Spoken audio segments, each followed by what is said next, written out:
Welcome to Soundbreaker.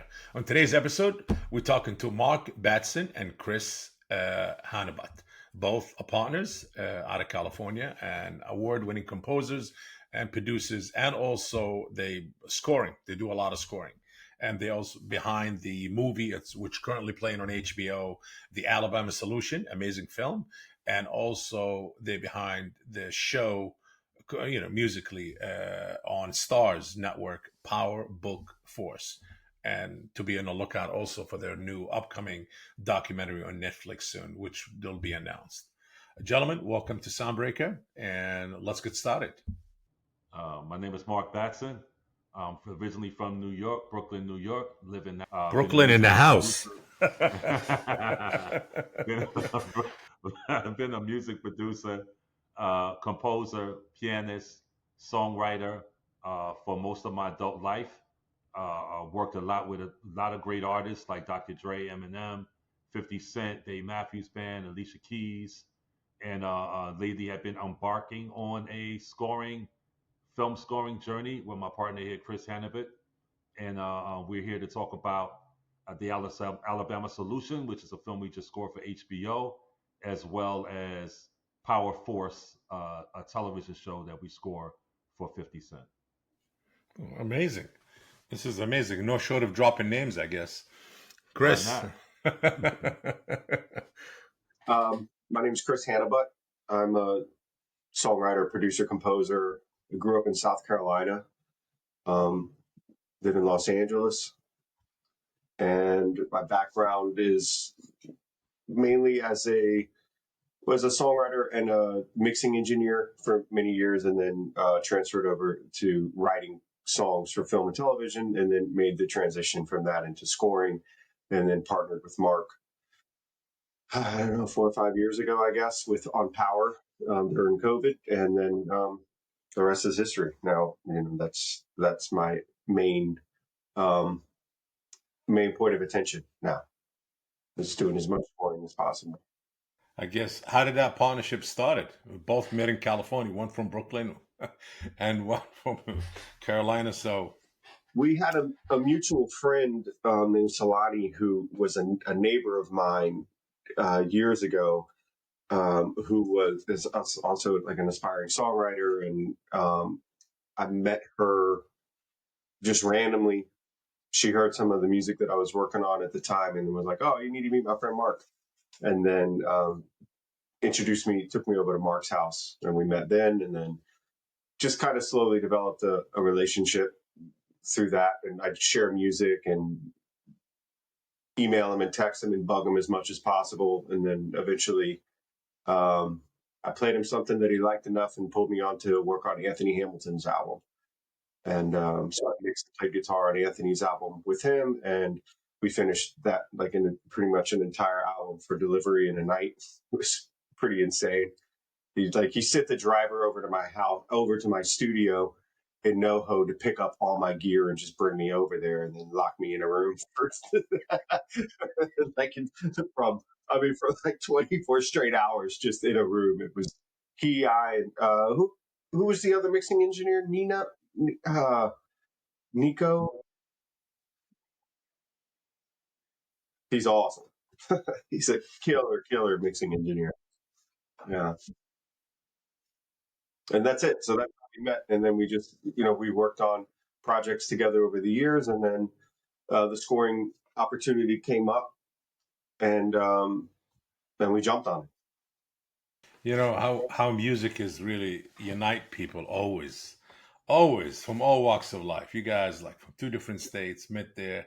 You find something there that you both kind of into, and kind of created this bonding attraction of working together. Music obviously is the main thing. Mark, go ahead. Say that one more time. I missed the question. No, well, it wasn't really a question. Just really, we going kind of down a little bit of memory lane of what really put you on the path, both of you in the music industry. Like, what was the motivational moment back in the day? Was it your family, your neighbor, your mom, your dad, somebody into music say, hey, and then one day when you were like early teens, say, this is what I want to do. This is the path what I really want to take. Yeah, I've had piano lessons with my brothers and sisters from a very young age. I grew up in Bushwick Projects in Brooklyn. I was waiting for the Brooklyn in the house to go by again. But we grew up in Bushwick Projects. We all had classical piano lessons. I was really into playing piano and music. And on the whole, at that time, it was also the birth of hip hop. Hip hop was just starting out in New York, so I got to experience a lot of the early rappers and be a part of the rap community very early on, as well as playing in church, playing classical concerts or whatever it may be, and then in bands. I later got a scholarship to be the jazz pianist at Howard University, and then I became the pianist for Smithsonian Museum's African American Culture Department. I left there, started to be a programmer for Eric B. and Rakim. So I just was very into making music, and decided at an early age that this is what I want to do for the rest of my life. Hmm. Interesting. Chris? Mine's like so far removed from hip, is so completely different. I grew up very much into singing. Like I love barbershop quartet stuff because my dad was into that. So I grew up doing barbershop quartet stuff. And then, but I didn't touch a guitar until I was 20. And then within 2 years, I was making a living off of it, playing solo shows around the Southeast. And then I got a scholarship after college to go back to music school out here. And then I played out here for a while, and then jumped into scoring. But I didn't set foot in a studio until I was probably 30. Like, I mean, we didn't, in South Carolina, it's not like we had like a whole lot of, where I grew up. I mean, I'd been in small little, like some bedroom setups or something like that. But there weren't studios like out here. Right. And so, yeah, so that was, once I found music in that way, that was it. And, it was 12, 14 hours a day of just nonstop practice. For pretty much through, through all through my 30s, to be honest. I mean, all through my 20s. I had a lot of catching up to do. I mean, So you guys went from music and to movies and shows. Let's talk about your recent achievements of movie and how did that started, where the idea came from, and what's the movie about, and then the book and the show, all of that. The Alabama Solution. We work with a music supervisor, a great music supervisor named Sue Jacobs. I've worked on a bunch of films with her, and she was looking for someone to score Andrew Jarecki's movie, and so she sent it over to me. I was stunned when I saw the raw footage.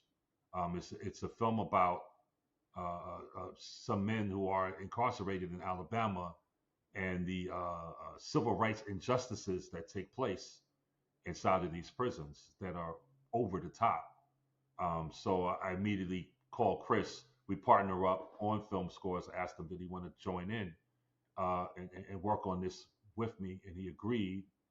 And we worked closely with the director to shape a sound that was befitting of the men who were featured in this film and their heroic stories as they fought against injustice.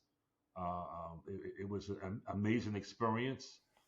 And the movie, not to interrupt you, the movie Sure. take place back in how many years? Like what, in what The era? movie is a documentary shot over the last 6 years, and a lot of Oh, the shoot. footage is shot in cell phones that were snuck in to inside of the prison. So this is So not old. This is like in yeah, the recent it's years. happening right. It's happening right now, and one of the main things you get out of the film is the acknowledgement that slavery has never ended, because they do have a slavery system set up in Alabama where many of the people who are incarcerated are being farmed out to work, and you would think that as they work harder, that would make their sentences less. But it seems that the people who do the best work are the ones who are not paroled, because their services are needed to generate income for the prison system itself. So just understanding that not only slavery exists, but that if anyone disagrees with the format or disagrees with the program, you kind of get the sense from the film that they could be killed for it. Wow. Damn. Still, Yeah, I mean, 2026. Forget maybe 25. Right. We're a month away. Wow. Yes. yeah. Andrew, the Unbelievable. director, calls it a murder factory. It's like his exact term. I mean, because they've gone through every death. If you go to the alabamasolution.com, they have investigated not only the deaths that occur in the film, because there are people in the film that are murdered by the administration, and then and attempted. There are attempted murders in the film by the administration. But they went through all the deaths that have occurred in the last 6 or 7 years while they've been making the film, and then have done more background, and they've discovered that there's like scores of people who just literally just disappeared. Like they don't.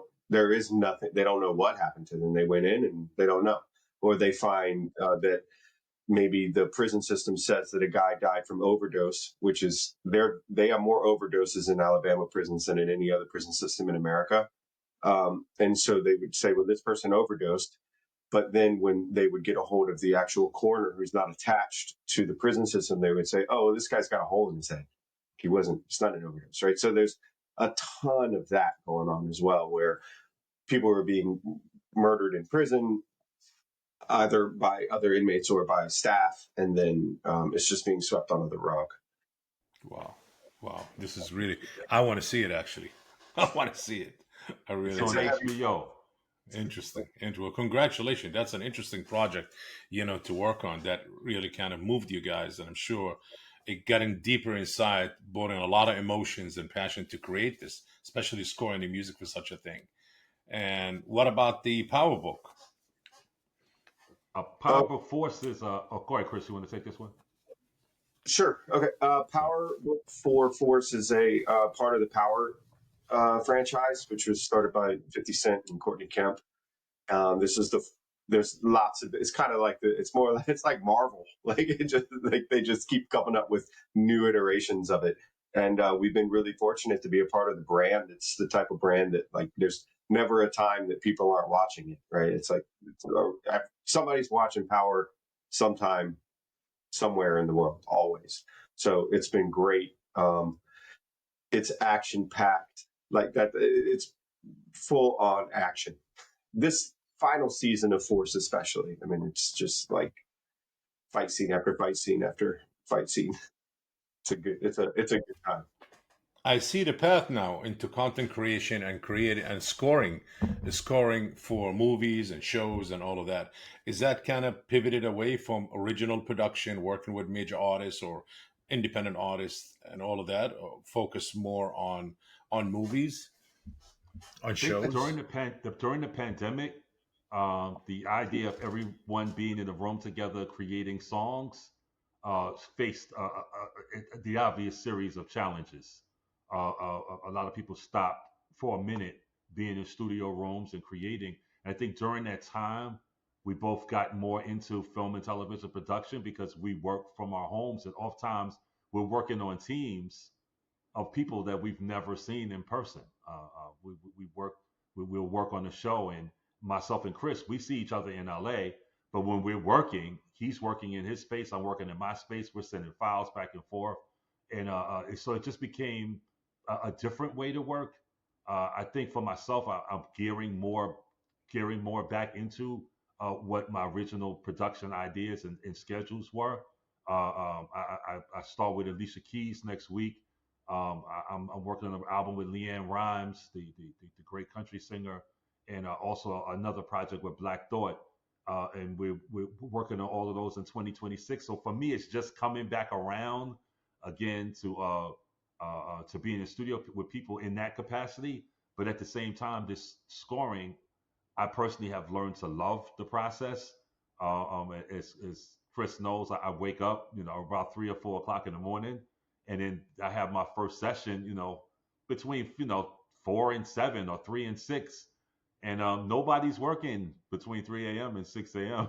But I can get a lot done when it's quiet, before the phones start ringing, before the day's activities start, And I think scoring is one of the few things for me that allots me that luxury. And Just by go ahead. Sorry, Chris. Go ahead. I would just, for me, I've always wanted to score. And so working with artists and mixing and things like that was kind of all just a path to get to here and to what I want to accomplish on the scoring side. It's definitely more it's my passion. Like nothing makes me happier than seeing images with the music, even more than hearing songs like on radio. Or there's just something about being part of something a lot bigger than just the song. Because it's like we're only 1% of the budget, but it's super important. But we're also very replaceable. So it's that Don't say whole that, thing. Chris. Well, it's No, no, I wouldn't say replaceable. You know why? By talking to both of you Don't guys, say I see I see so much passion there, so much it. emotions, so much It's an AI experience. program. It's an No, AI no, program listening to you right now. no, no. You know what? It's an Even algorithm. yes, it's true and it's not true. I tell you why. Because you guys, look at this. You grew up with it. You learned it. You experienced it. It's part of your DNA. It's emotions. It's passion. AI is great for certain things and tools, maybe help you expedite certain things, get some ideas, certain sounds you want, but not create a whole thing. It's not going to be there. The feeling won't be there. You know how sometimes certain shows and movies makes the music makes it gives it that feeling. And this is about somebody actually understanding the film and knowing a certain vibe that they need. You cannot teach that, on a learning machine learning. You can't. It doesn't work. It does not work. Believe me. I've been in the music business for 30 years. I started as a record label, then a distributor, and I know about the business. Yes, tools. I had a studio. I know all about it. So to me, it's, for such a thing, what do you, especially, let's talk about the Alabama solution or the power book, force. You know, this is all based on you understanding it, your emotions, both of you. All the years that you spend in creating music, working with artists and growing up and all of this, all gonna come out. It gonna comes out when you scoring. All of it's gonna come out. Certain things might hit you back in the day, certain sounds, certain things that you remember, you experienced, whether you've seen it on TV or you read about it or you experienced it personally, whether you, Chris, or Mark, both of you. So I would say 100% not irreplaceable. No, but would it help you to advance? Yeah. Would it be for certain little commercials? I think even commercials, no, because it's all about that experience. It's all about bringing a certain emotion, the memory, creating that memorable moment that also tie into an old something from the past. That's how, to me, the music business is. Yeah. Yeah, Mhm. for us I for know I scoring, interrupted you, the Chris. difference Sorry. between the score. No, Yes. no. It's we definitely appreciate your input. The scoring thing, AI is not there yet because what we do is we craft music to perfectly fit scenes. Maybe one day that will be available in a program, but at this point, it's not. And in the case of Alabama Solution, not only are we crafting things particular for each scene, then we're also developing pieces, musical pieces that go with each scene that we're bringing in cello player, viola player, violin player. We're bringing in strings, the complement, and building arrangements. And then the last thing is there's a point where we were working with the director. So the director comes in and we're working with him directly, closely, anticipating his moves. It becomes a kind of human dance that can't be done yet with an AI program. So we understand the tools are being used, but we haven't really used them for scoring yet. We haven't used the AI tools for scoring. I personally use them if I want to try different drum sounds or hear a different arrangement of a song that I'm writing, or if I want to sing a song, a demo a song that I want a female vocalist to sing because I'm in there like, yeah, I'm not going to get the melody to do what it needs to do to play it for a woman singer. But then I can upload it into the program and it could give me a version of the song with a female vocalist. And then at that point, I'm still listening to the environment and say, I still want to cut the song or create the song. I'm not leaving it in that demo form. But it is a good way to get the demos. But for scoring, it's not applicable. What Hans Zimmer does, there's no button you can press. Hmm. Yes, yes, absolutely. I mean, yes, it's true. Absolutely.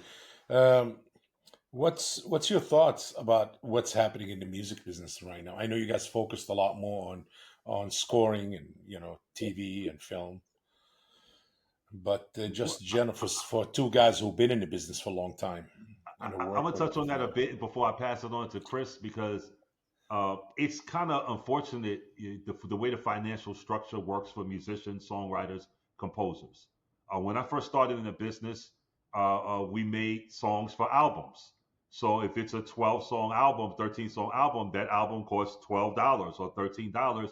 So we're anticipating that to hear your music, any individual would need to pay $1 per song to listen to your music. And if a million people wanted to hear that song, then that would be $1 million of profit generated that would be split amongst the writers, composers, and artists.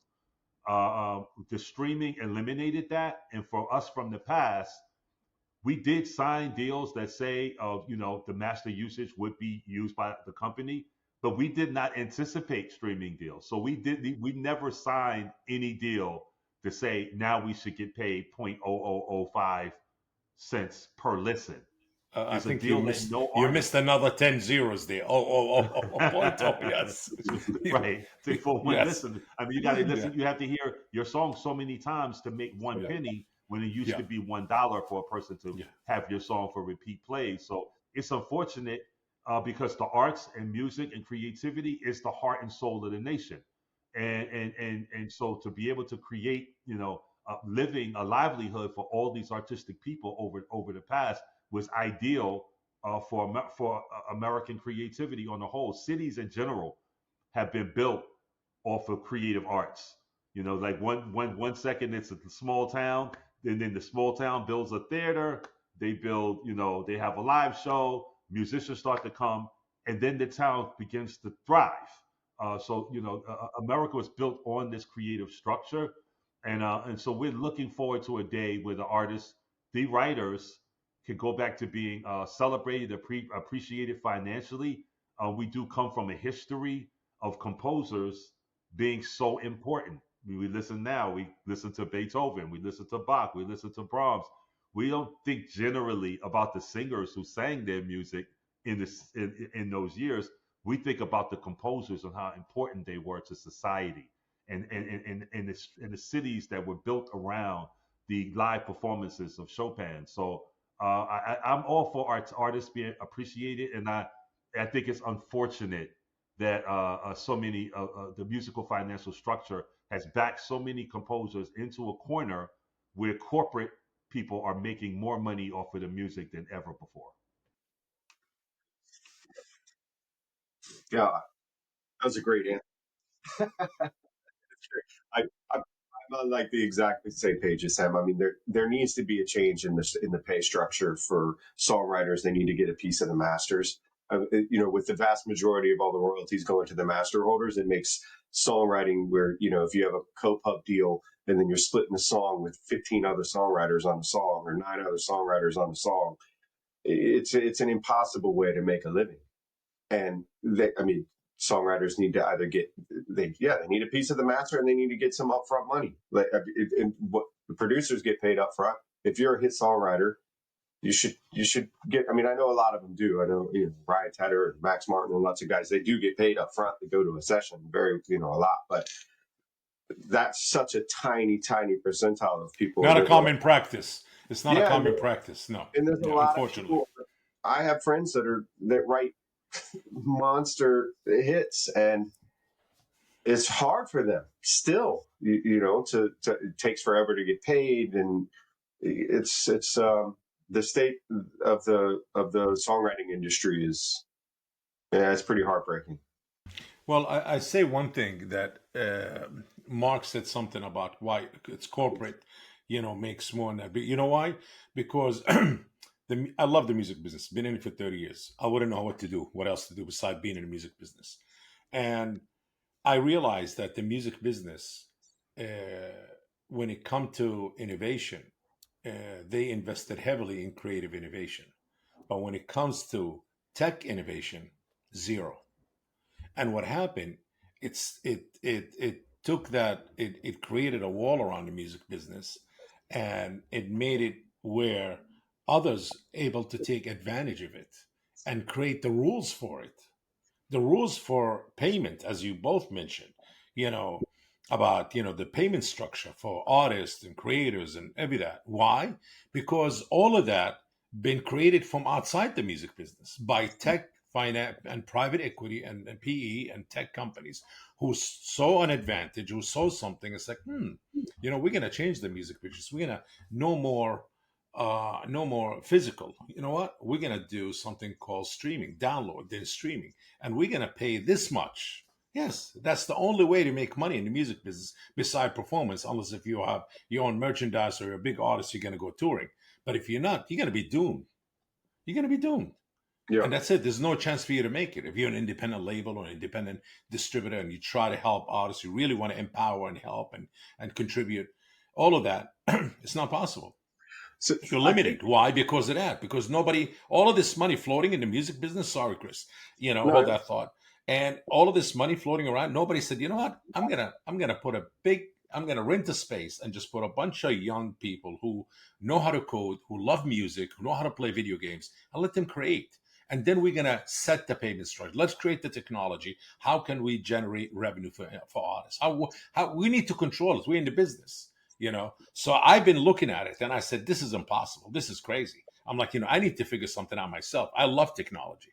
And I'm like, okay, you know what? I'm gonna do one thing at NFHits. I'm not plugging my company. I'm just saying, NFHits. I said, you know what? I'm gonna be the first independent distributor beside Music Dash, what I have, the free distribution platform for independent artists.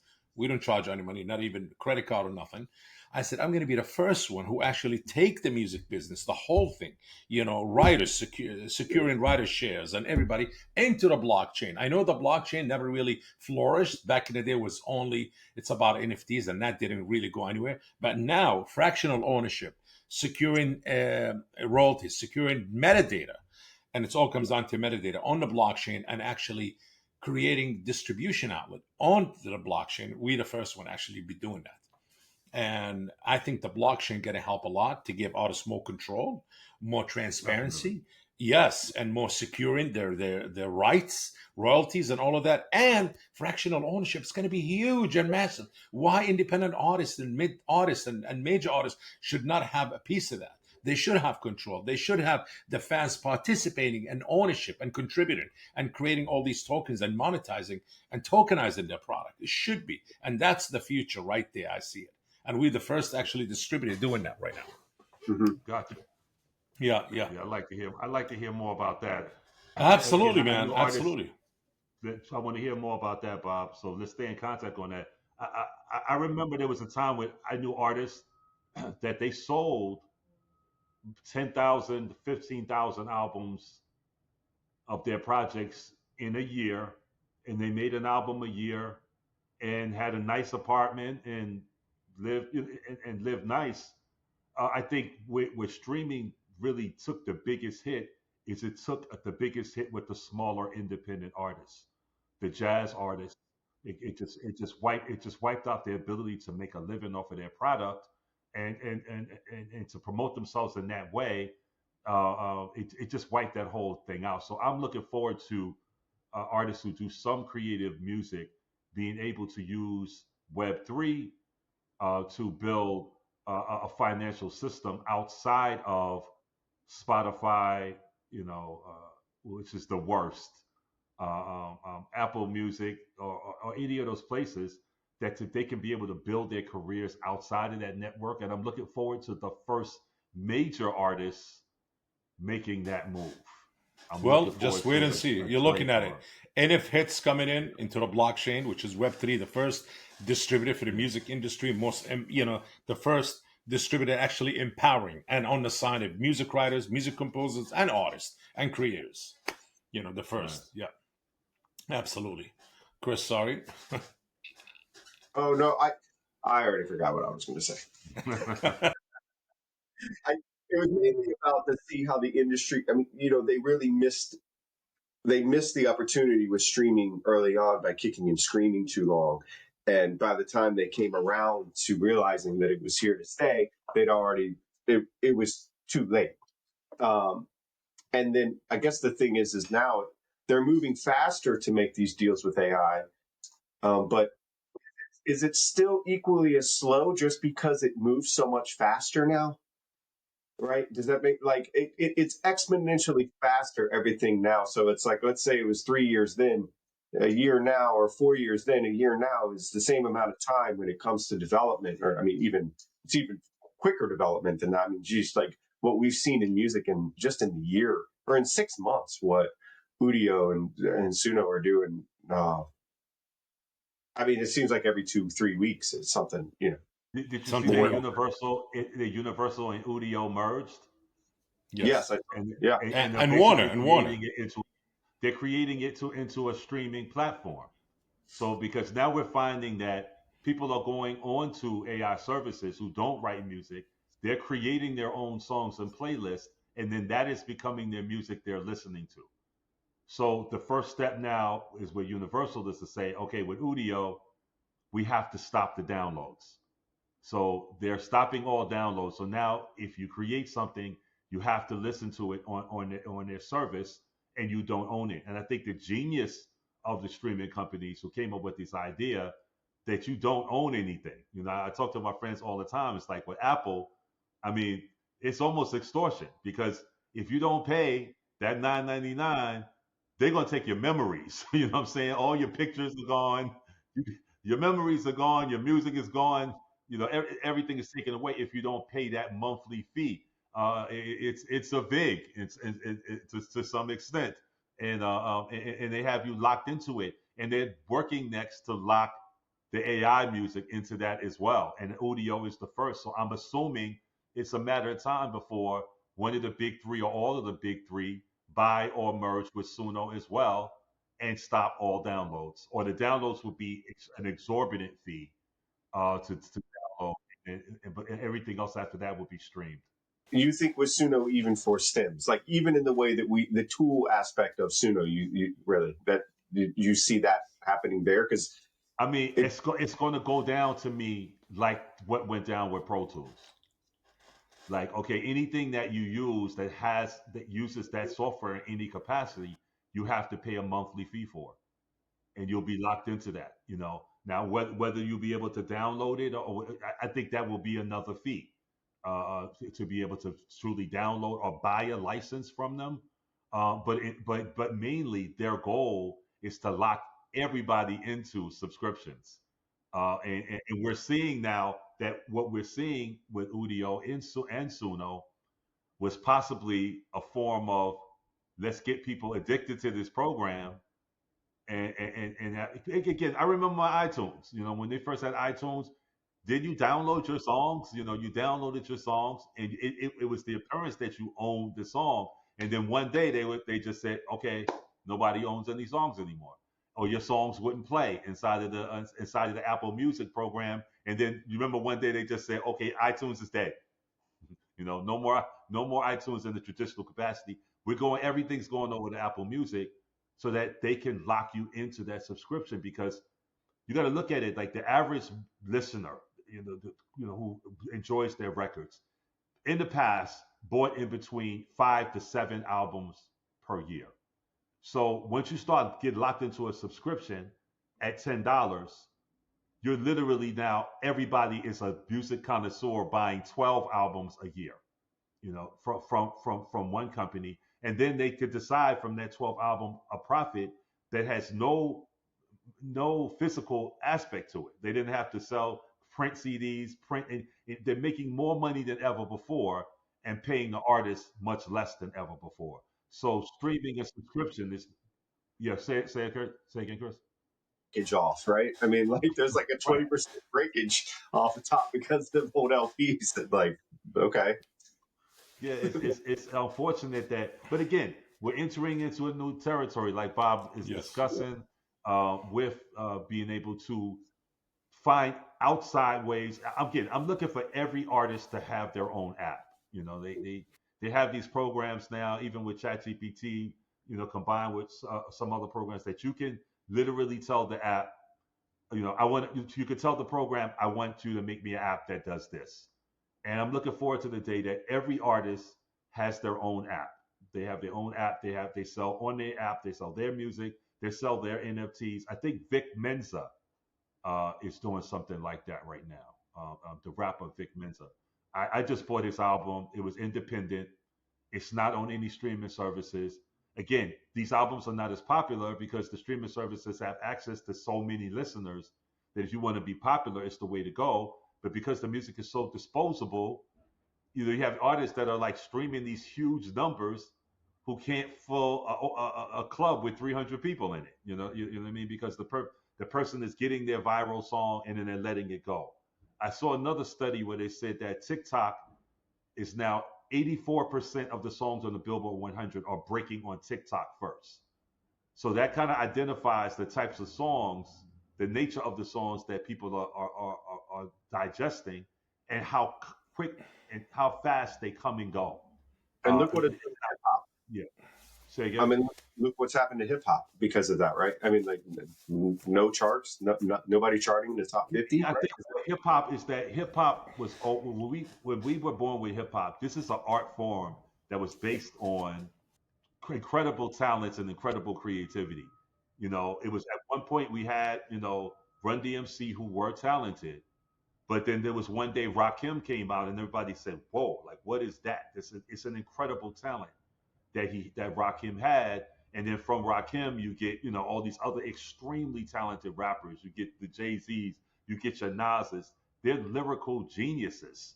They're poetic geniuses. You have your Black Thoughts, you have your Eminems, you have your Biggie Smalls. Like these are creative geniuses. And so when we get a form of hip hop that's not as relied on just the talent itself, that's more rely on the celebrity of it, like a Blueface, who is not per se anywhere like a Nas, has his own creative thing that he does, but it's not based on just straight up rap talent. And I think that being pushed and pushed at radio and pushed to streaming inside of this disposable economy, this disposable economy with music has created an environment where people are just like turned off. Like let's listen, and then you have the traditional artists saying, I want to make something that still has a great hook, great melody, or whatever. So then we have Beyonce and country music. We have Shabuzi covering a rap song and making the biggest country song in the world when he covered Tipsy. We still like the same things, but the streaming has pushed it into this kind of dumbed down version a bit of what hip hop was or is, and it's in the long run it's had the effect that it's had. Yeah, well, and it feels like, I mean, I remember it was like the greatest compliment you could give to an artist is like, "Wow, you're super unique," Yeah. And now it's like the greatest compliment you can give an artist is, "You sound just like." Right. So Right. Well, what?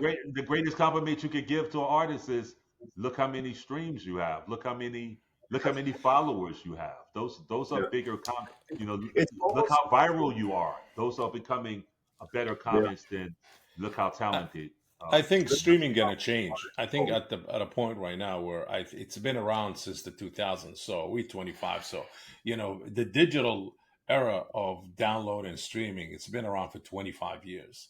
Now, is it gonna continue? I would say, there's everything has a beginning and an end. Like physical and stores and all of that. Nothing lasts forever. Technology always dictate what's next and how do we consume and how all that works.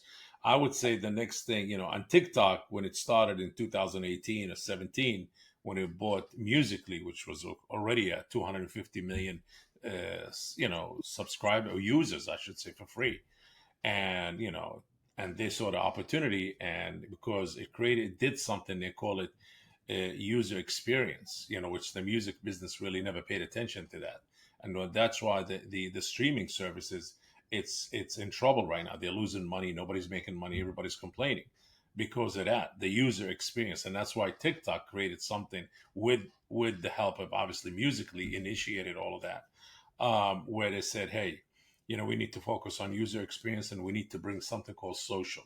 How about we combine all of this together? How about we make the follower becomes the creator, and then they brought in something where these viral experiences, viral moments. Either you create your own music, you create your own thing, or you bring in something out of the dead, music that nobody heard of. Or music was so old that only certain generation are aware of it. Now the young people have access to it, and they brought all that to life. So they created the social, the viral, the experience, the sharing, the creating, so much in one platform. And it was very simple. And that's why all of a sudden TikTok took everybody by storm. It's a free platform. You can listen to everything, for free. And you can monetize. And they know how to do it. And where the music business just sat down and said, oh, no, this is not. And here we are. And that's the results of it. Now you got AI came in and got involved. And you got Sono created something called Hooks. And you got OpenAI created something called Sora 2. And these will be, everybody saying, are these are the new TikTok? I would say they're TikTok on steroids, full of new technology where AI going to play a big role. And major labels already made the licensing deals. They made Warner and Universal made a licensing deal already with Sono. So obviously for training and for machine learning and for usage and all of that. All of these platforms going to be where you're able to create, to generate, to make your own thing, mix it up with other things, create a whole virtual world. Because it's not just about uh, play and listen anymore. That's old. Nobody wants it. I think it's going to be more virtual involved. There's AI, there's virtual, so much involved. It's going to be, and it's happening. Yes, it's going to take just a minute. A minute. I'm not talking years. No, just a matter of month before they set everything up and get the licensing right, and all of that will be out there. Yes, will be. And would that mean are we talking less money for artists? Yes and no. It'll bring in I would say the fans and the users and the creators become participant with the artists themselves, and they become artists. So there'll be a split of royalties there. There'll be split of creativity brings in more artists to the game, and I would say bringing something that the music business wasn't part of. Only I would say that video gaming was called adaptive music, where you listen to something instead of listening to one song or half of the song, you listen to maybe 30, 40 songs in that, or 20 or 30. It depends on how the mood and what situation you're in and all of that. So yes, there's a lot of change, and technology does dictate all of that. Would that give more? It might give the artist a bit more control and a bit more, how should I say, connected to their fans and users, because a lot of these fans are creators also, so it might create a new era of communicating with fans and creators, and bring in more talent, a lot of new talent. A lot of it going to be AI based music, and that maybe, or video, at least the worlds, because it'll be a virtual world and a combination of both. It's going to be very interesting to see. But yes, we moving towards that direction. I can really sense it and feel it and know it is. We moving. That's why I said I needed to bring something a little more solid, which is the Web3, the blockchain, at least secure rights for previous artists, new artists, writing, the integrity of being a writer, being a composer, and all of that. Yes. Hey, Yes, welcome to the music business. You guys, you've been in it for a long time, so you guys could speak on it as much as I can, and much more probably. Both of you. Great. What's yes, absolutely. So, gentlemen, this is a conversation probably I could extend it for hours. Really. Yes, indeed. We could. Yes, I definitely enjoy talking to both of you guys, old school and new school. Both of you combined both, which is amazing, amazing talent. Mark and Chris. What's next for you guys? Tell our viewers and an advice from each one of you who've been in the business for a long time on some of the younger artists that upcoming, or younger entrepreneurs who want to get into the business and the business side, or artists who really kind of started to doubt if the business has any future or bring it. But I think it's still alive. There is future there, but that's for you guys to say. So what's next and your advice? I think up next is for us again. We have Power Force. We have 10 episodes of Power Force that starts Friday night, November 7th on. This is on Starz. Power Force is on Starz. We have Alabama Solution out right now on HBO. We have a documentary coming up soon. It's possibly going to be on Netflix, which is about the dangers of the drug kratom, and then also to look out for my collaborations albums with Black Thought, Leanne Rhymes, and Alicia Keys in 2026. And I would like to say to the younger artists to don't be afraid. There's always a human element. At the end of the day, this AI is this fantastic thing that it is, but it cannot go in the coffee house with a guitar and sing to a group of college students. So there's something to be said for the human element. We sing songs, the songs that we've written are the things that we create. We sing these songs for our friends. We sing these songs for our families. We write these songs, and for people are telling me I play this song. So I have a song called "Steady as We Go," and people send me the song videos that they play it as the first dance at their wedding. So there's a human element to it. Understand all of the science, understand the creativity of the future, understand all the latest programs, but just be aware that there's a human element, a beautiful human element to music that will never be erased. Well said, Chris. Well, Mark covered a lot of the projects, so I think the most important thing is just for young musicians and artists is to continue to just always stay curious, and to find the joy in it, because um, making music is like any other job. It's not always fun.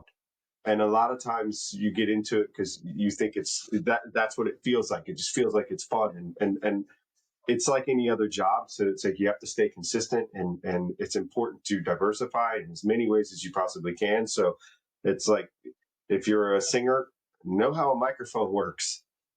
Like, like things like that. It's like, learn how to comp your own vocals, learn how to run a Pro Tools session.